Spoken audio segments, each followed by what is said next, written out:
লাভ দিয়ে উঠে বলবে সঠিক, এটা যাওয়া দরকার। কিন্তু যখনই সিসি ক্যামেরার প্রশ্ন আসছে তখন তার টাকা লাগবে। যেভাবে যে ভোট থেকে হচ্ছে, এবার আরেকটা দেখেন, আমরা সবাই মিলে বললাম যে সিসি ক্যামেরা থাকবে, প্রত্যেকটা কেন্দ্রে থাকতে হবে। নির্বাচন কমিশন লিখিত আকারে দিল সিসি ক্যামেরার কোনো দরকার নাই, কারণ সিসি ক্যামেরা হলে রাষ্ট্রের অনেক খরচ হয়ে যাবে। খেয়াল করেন, যদি তার ন্যূনতম বুদ্ধিমত্তা থাকতো, এই লক্ষ লক্ষ সিসি ক্যামেরাকে সে স্কুল কলেজ রাস্তাঘাটে নামাইয়া সিকিউরিটি নিশ্চিত করতে পারতো। ধরেন কোনো কিছু লাগবে না। আজ পর্যন্ত বাংলাদেশ যতবার ধ্বংসের দ্বার প্রান্তে গেছে, প্রধানতম কারণ ছিল পিসফুল ট্রানজিশনটা হয় নাই, ক্ষমতা এই যে শান্তিপূর্ণ ক্ষমতার হস্তান্তর হয় নাই নির্বাচনের গলদের কারণে।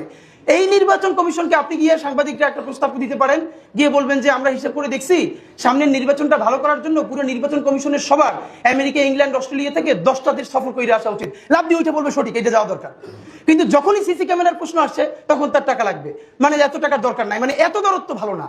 গত 3টে নির্বাচনে সবাই নারায় তাকবীর দিয়ে সিল মারছেন, তখন এত দরদ কোথায় ছিল? সিসি ক্যামেরা লাগবে, অ্যাটলিস্ট আমরা যেন বলতে পারি যে এই কেন্দ্রটাকে দখল করছে, তার মুখটা যেন দেখা যায়।